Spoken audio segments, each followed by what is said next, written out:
छत्तीसगढ़ में इस वक्त कोरोना संक्रमण का क्या आंकड़ा है ये आपको बता देते हैं। एक ही दिन में 127 नए पॉजिटिव मरीज सामने आ गए हैं। छत्तीसगढ़ में एक बार फिर से कोरोना यहां पर विस्फोटक होता चला जा रहा है। कोरबा से 40, रायपुर और दुर्ग में 5-5 नए मरीज मिले हैं, तो वहीं बलौदाबाजार में 16 और बिलासपुर में 14 संक्रमित हैं। रायगढ़ की बात करें तो यहां पर 18 नए मामले आए हैं सामने, तो वहीं बालोद में 4, राजनांदगांव में 6, सरगुजा में 5 संक्रमित हैं। जांजगीर चांपा में 8 मामले हैं, जशपुर में 4 मामले सामने आ चुके हैं। कोरिया बलरामपुर में 1-1 संक्रमित मिला है। इस दौरान 31 मरीज ठीक भी हुए हैं, लेकिन 127 नए मामले सिर्फ 24 घंटे में सामने आ गए। सीधे जगदलपुर का रुख कर रहे हैं प्रशांत गजबी हमारे साथ लाइव जुड़ चुके हैं। प्रशांत, अनलॉक 1 में हम अगर देखें तो आज 6वें दिन संक्रमण अब आउट ऑफ कंट्रोल होता हुआ चला जा रहा है, क्योंकि नए मामले जो सामने आ रहे हैं वो ये बताते हैं कि संक्रमण अब छत्तीसगढ़ में अपनी रफ्तार पकड़ रहा है।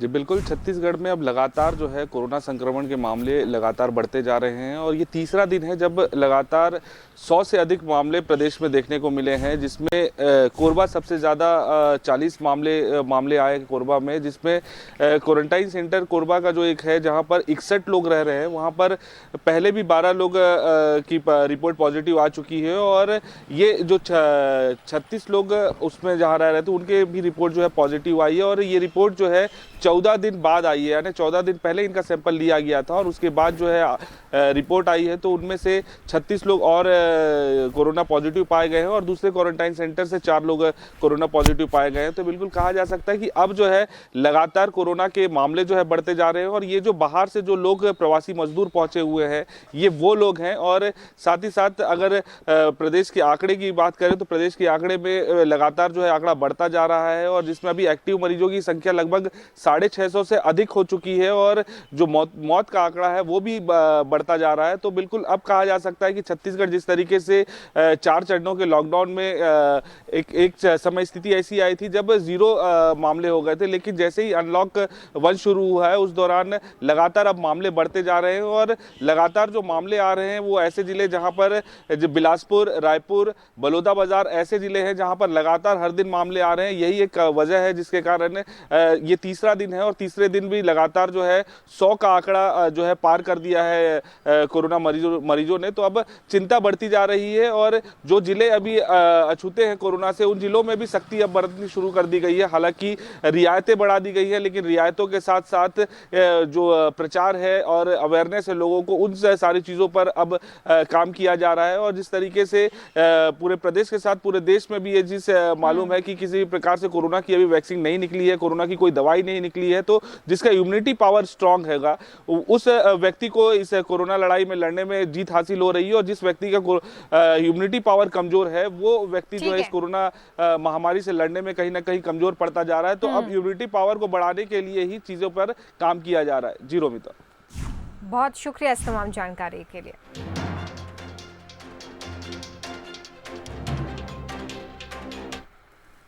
क्वारंटाइन सेंटर्स में अव्यवस्थाओं की शिकायत के बाद अब छत्तीसगढ़ सरकार लगातार इनकी मॉनिटरिंग कर रही है और इसी बीच मुख्यमंत्री भूपेश बघेल ने धमतरी के देवरी गांव में क्वारंटाइन सेंटर में ठहरे धनीराम सतनामी और उनके परिवार से बातचीत की है। स्काइप ऐप के जरिए सीएम ने क्वारंटाइन सेंटर की सारी जानकारी ली है। परिवार के लोगों ने दुरुस्त व्यवस्थाओं को लेकर सीएम का आभार जताया है। आपको बता दें कि देवरी गांव के क्वारंटाइन सेंटर में ये परिवार 26 मई से ठहरा हुआ है और इस दौरान सीएम ने गांव के सरपंच से भी बातचीत की है। क्वारंटीन सेंटर को लेकर इससे पहले कई तरह के सवाल खड़े हो चुके हैं। विपक्ष भी इसको लेकर हमलावर था। सर्जिकल जे में का है डॉक्टर वगैरह मन काटन वाटन के इस्तेमाल करथे ना ओकर थे हो।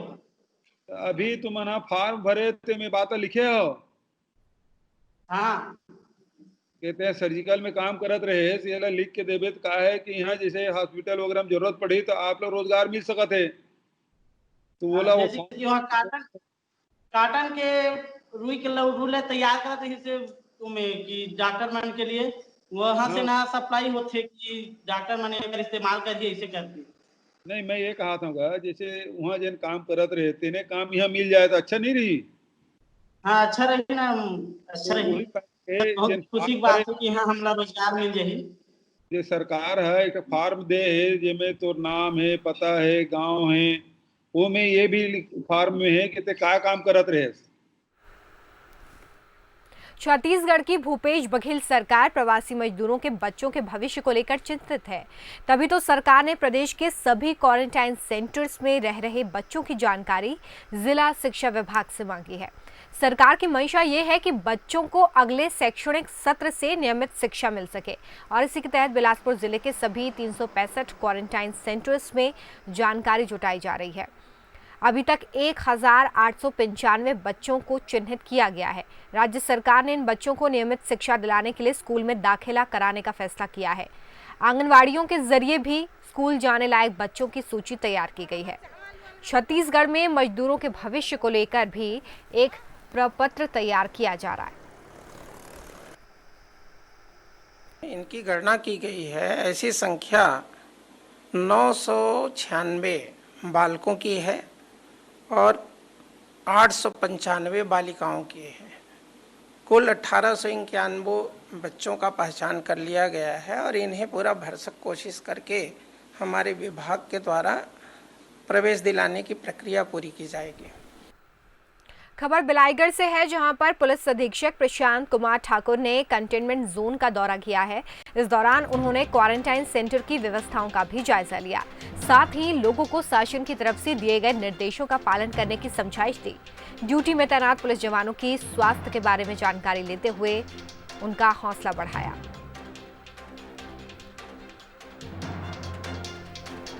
टेस्ट के लिए गया हुआ था, जहां पॉजिटिव रिपोर्ट आई है। प्रशासन, पुलिस और मेडिकल की भी टीम है, इनको यहाँ से शिफ्ट किया जा रहा है। साथ ही ये कंटेनमेंट जोन के लिए पूरा तैयार करके क्या इंस्ट्रक्शन है पूरे दिए गए हैं। देश में कोरोना वायरस से संक्रमितों की संख्या 2.25 लाख के पार हो गई है। कोरोना का संक्रमण इस वक्त बहुत तेजी से बढ़ रहा है। लॉकडाउन 4 खत्म होने के बाद भी संक्रमण का ग्राफ ऊपर की तरफ जा रहा है। बीते एक हफ्ते की अगर बात करें तो कोरोना के 61,000 से ज्यादा मरीज सामने आ चुके हैं। दिल्ली के बड़े अस्पतालों के मेडिकल एक्सपर्ट्स ऐसा मानते हैं कि अभी हालात बेकाबू हैं। मॉल और मंदिर जो कि 8 जून से खुलने जा रहे हैं, उन्हें ना खोला जाए। लॉकडाउन को फिर से लागू किया जाना चाहिए, एक्सपर्ट्स ये भी मानते हैं। जाहिर है कि देश में कोरोना संक्रमण से मरने वालों की संख्या भी अब तेजी से बढ़ रही है। अब तक 6,649 लोग अपनी जान गंवा चुके हैं। शुक्रवार को एक ही दिन में सबसे ज्यादा मौतें हुई हैं। 286 मौतें सिर्फ 24 घंटे में हो गई। इससे पहले देश में मौतों का आंकड़ा एक पॉजिटिव संकेत लेकर आ रहा था कि मौतें कम हो रही हैं, लेकिन अब औसतन रोजाना 200 से ज्यादा मौतें हो रही हैं। 63.45% मौतें केवल 16 शहरों में हुई हैं। ये 16 शहर ऐसे हैं जहां पर मौत की संख्या 50 से ज्यादा है। इसमें मध्य प्रदेश और महाराष्ट्र के शहर शामिल हैं। महाराष्ट्र के 8 शहर तो वहीं मध्य प्रदेश के 3 शहर जो इस वक्त सबसे ज्यादा संक्रमण की चपेट में है और मौतों का आंकड़ा भी इन्हीं शहरों में ज्यादा है।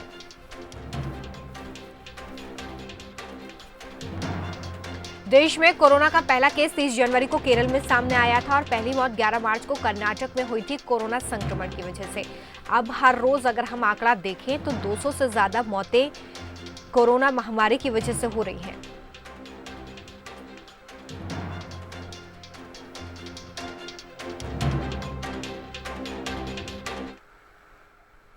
चीन से बढ़ते सीमा विवाद के बीच विदेश मंत्रालय के संयुक्त सचिव और चीन में विदेश मंत्रालय के महानिदेशक के बीच वीडियो कॉन्फ्रेंसिंग पर बातचीत हुई है। संयुक्त सचिव नवीन श्रीवास्तव और चीनी विदेश मंत्रालय के महानिदेशक जियांग गोहो के बीच वीडियो कॉन्फ्रेंसिंग के जरिए बैठक हुई है। बैठक में दोनों देशों के बीच ताज़ा हालातों पर चर्चा की गई। दोनों पक्षों ने वर्तमान घटनाक्रम सहित द्विपक्षीय संबंधों की स्थिति की समीक्षा की। साथ ही सीमा पर जो तनाव है उसे कैसे खत्म किया जाए, इसको लेकर दोनों देश इस वक्त बातचीत के लिए तैयार नजर आए। बातचीत के दौरान दोनों पक्ष इस बात पर भी सहमत हुए कि शीर्ष नेतृत्व ने जो मार्गदर्शन दिए हैं उसके मुताबिक ही दोनों पक्षों को एक दूसरे की संवेदनाओं, चिंताओं का ख्याल रखते हुए शांतिपूर्ण चर्चा के माध्यम से अपने मतभेदों को सुलझाना चाहिए और विवाद नहीं बनने देना चाहिए।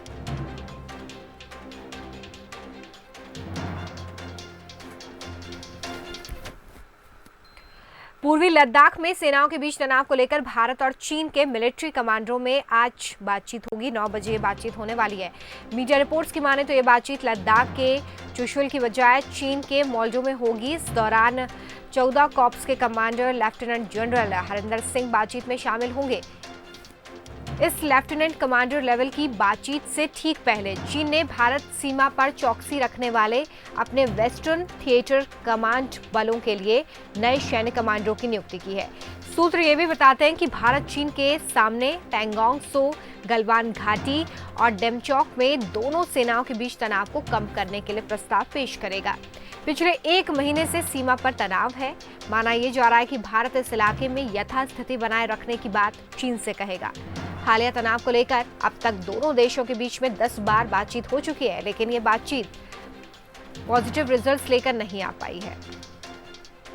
इस बीच चीन के विदेश मंत्रालय के प्रवक्ता ने शुक्रवार को कहा कि अभी सीमा पर भारत और चीन के लिए हालात स्थिर और नियंत्रण करने लायक हैं। हमारे पास सीमा से जुड़े मुद्दों के लिए पूरा मैकेनिज्म है। मिलिट्री और डिप्लोमेटिक चैनल के जरिए बातचीत जारी रखते हैं। हम इस मामले को अच्छी तरह से सुलझाने के लिए प्रतिबद्ध हैं। तो भारत और चीन के सैन्य अधिकारियों के बीच आज ये बैठक होने वाली है। बड़ी बैठक है और बैठक दोनों देशों के बीच आगे के जो रिश्ते हैं उन्हें भी तय करेगी। रायपुर से इस वक्त खबर, जहां पर नवनियुक्त बीजेपी प्रदेश अध्यक्ष आज अपना पदभार ग्रहण करेंगे। विष्णुदेव साय बीजेपी के नवनियुक्त प्रदेश अध्यक्ष एकात्म परिसर में दोपहर 1 बजे वो अपना पदभार ग्रहण करेंगे। आपको बता दें कि हाल ही में ये घोषणा की गई थी कि विष्णुदेव साय बीजेपी के नए प्रदेश अध्यक्ष होंगे और साथ ही आज वो अपना पदभार भी ग्रहण करेंगे। नवनियुक्त प्रदेश अध्यक्ष दोपहर 3 बजे मीडिया से चर्चा भी करने वाले हैं। विशेष संवाददाता मोहन हमारे साथ है इस खबर पर। मोहन, आज नवनियुक्त बीजेपी प्रदेश अध्यक्ष विष्णुदेव साय अपना पदभार ग्रहण करेंगे। अब आज से नई पारी की शुरुआत और सामने नई चुनौतियां। बिल्कुल, देखिए विष्णुदेव साय का ये तीसरा कार्यकाल है और इस कार्यकाल को इसलिए महत्वपूर्ण माना जा रहा है कि विपक्ष के रूप में अब बीजेपी है और ऐसे में नई भूमिका के साथ बीजेपी को खड़ा करने की जरूरत है और इसलिए कार्यकाल ग्रहण करते ही उनके सामने कई चुनौतियां होंगी। तो आज वो कार्यकाल ग्रहण करेंगे और पदभार ग्रहण के साथ ही जो भाजपा की रणनीति है उसका खुलासा करेंगे। तो इस संबंध में एक प्रेस कॉन्फ्रेंस भी रखी गई है। सामने मरवाही का उपचुनाव है, संगठन चुनाव होने के बाद जिलाध्यक्षों की नियुक्ति है। तो इन सब बातों को देखते हुए भाजपा क्या करना चाहती है, इसको लेकर भाजपा की क्या सोच है, इस सब का खुलासा करेंगे। जी चलिए, बहुत शुक्रिया इस तमाम जानकारी के लिए। तो नवनियुक्त बीजेपी प्रदेश अध्यक्ष विष्णुदेव साय आज अपना पदभार ग्रहण करेंगे 1 बजे एकात्म परिसर में।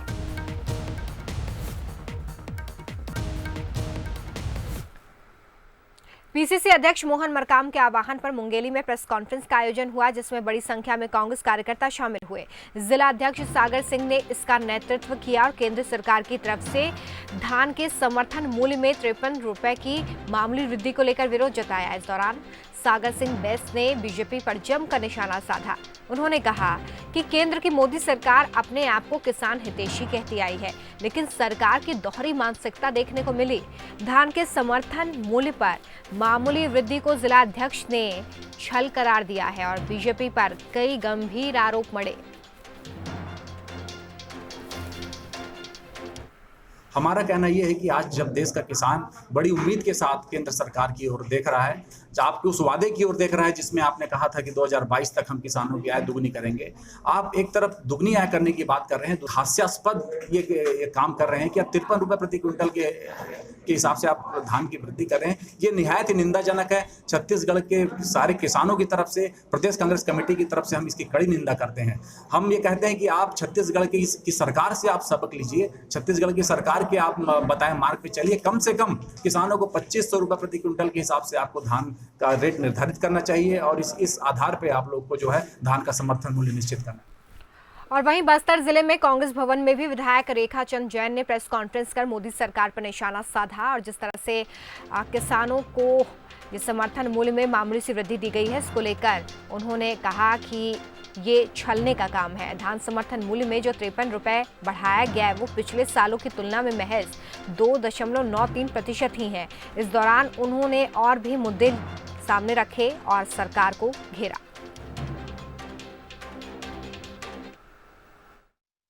केंद्र की मोदी सरकार के द्वारा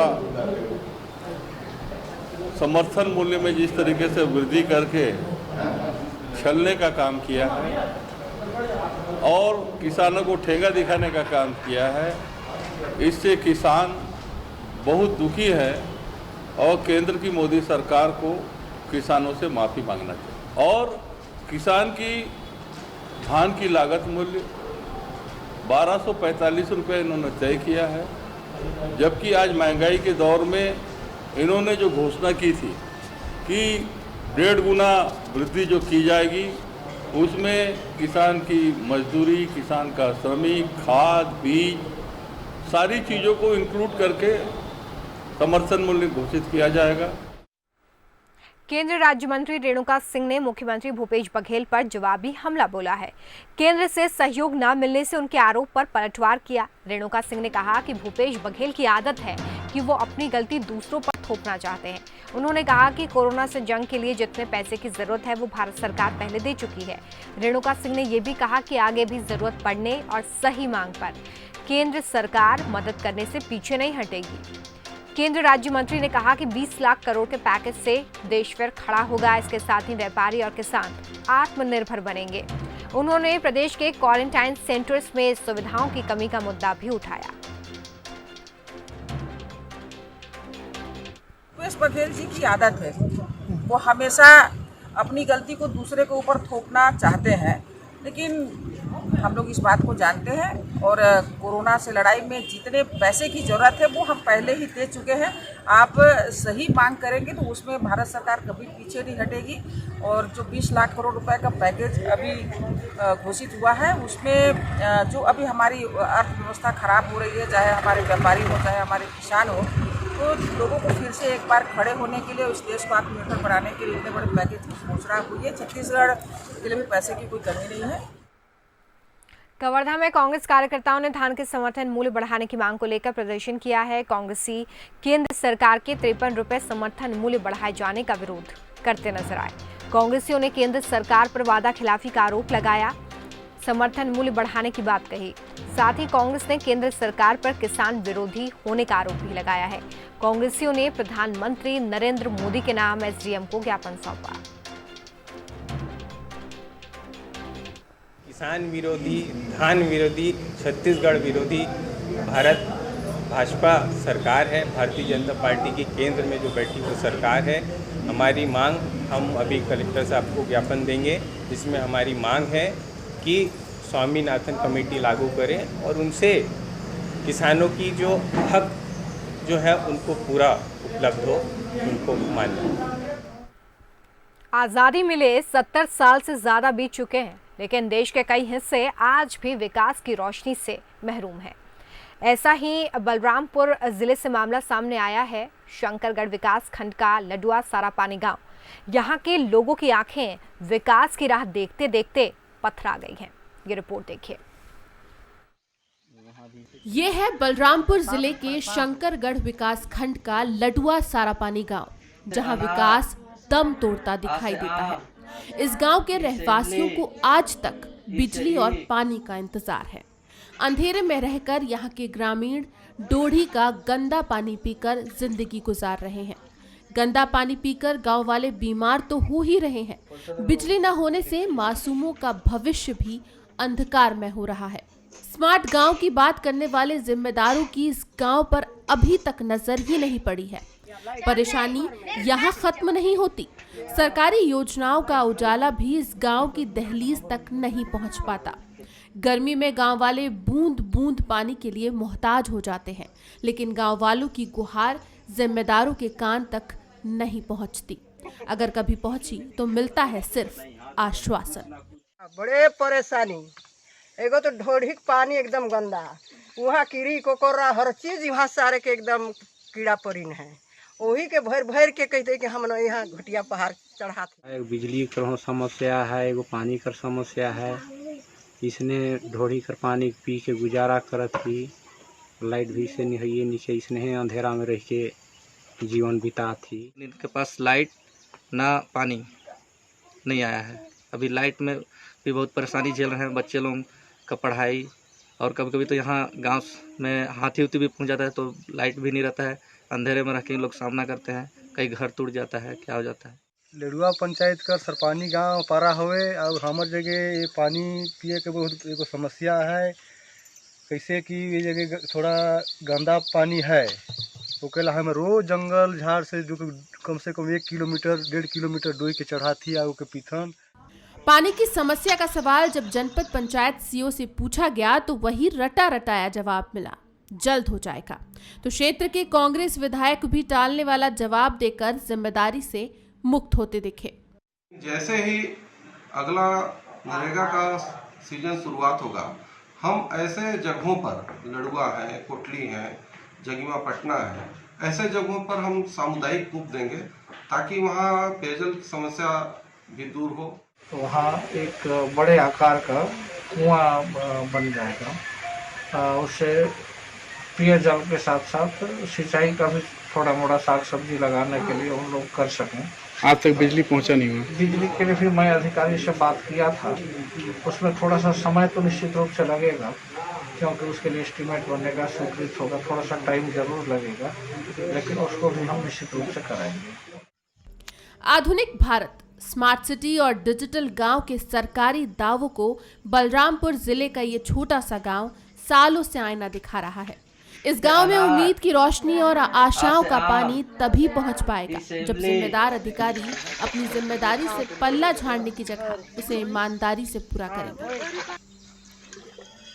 दीपक कश्यप के साथ bureau report, Bansal news, Balrampur. एक तरफ जहां केरल में हाथी की हत्या की घटना इंसानियत को शर्मसार करती है, तो वहीं दूसरी तरफ कोरिया के बैकुंठपुर में रहने वाले अनुराग दुबे बेजुबान पशु पक्षियों की सेवा करके एक अनोखी मिसाल पेश कर रहे हैं। अनुराग हर तरह से पशु पक्षियों की सेवा करते हैं, भूखे प्यासे पशु पक्षी हों या फिर घायल, पूरे तन मन से उनकी सेवा की जाती है। आवारा मवेशियों को ये अपनी गौशाला में रखकर उनकी सेवा करते हैं। वहीं मवेशियों को भोजन के लिए इनके द्वार रोटी बैंक नामक वाहन भी चलाया जा रहा है। हाल ही में इनके द्वारा गर्मी के मौसम को देखते हुए पशुओं के अन्न और जल के लिए टीने को कटवाकर पात्र के रूप में तैयार करवाया गया है, जिसे लोगों को निःशुल्क दिया जा रहा है। लोग समाज सेवक अनुराग की इस पहल की तारीफ कर रहे हैं। प्यासे जो पक्षी घूमते हैं, कोई कटोरा रख देता है, कोई कुछ रख देता है, इसमें क्या है आपको पानी और खाना दोनों एक साथ रखाएगा। इस पहल से इसके हम लोग के पास बहुत लोगों का भी फोन आया कि हमको चाहिए, तैयारी कर रहे हैं, 1-2 दिन में बन जाएगा तो इसको बांटेंगे। अभी हमारे द्वारा 50 पीसी से बनवाया जा रहा है। बॉलीवुड के सुपरस्टार सलमान खान पिछले 2 महीने से पनवेल स्थित फार्म हाउस पर हैं। इस दौरान उनके कई वीडियोस और तस्वीरें भी सामने आ चुकी हैं। अब उनका एक नया वीडियो इस वक्त सामने आया है जिसमें वो फार्म हाउस की सफाई करते नजर आ रहे हैं। इस वीडियो को सलमान ने सोशल मीडिया पर शेयर किया है। वीडियो में दिख रहा है कि सलमान खान फार्म हाउस में झाड़ू लगाकर सफाई कर रहे हैं। इस दौरान यूलिया वंतूर भी झाड़ू लगाती नजर आई। फार्म हाउस की सफाई में कुछ और लोग भी सलमान और यूलिया की मदद कर रहे हैं। सलमान खान ने वीडियो शेयर करते हुए कैप्शन में लिखा, स्वच्छ भारत।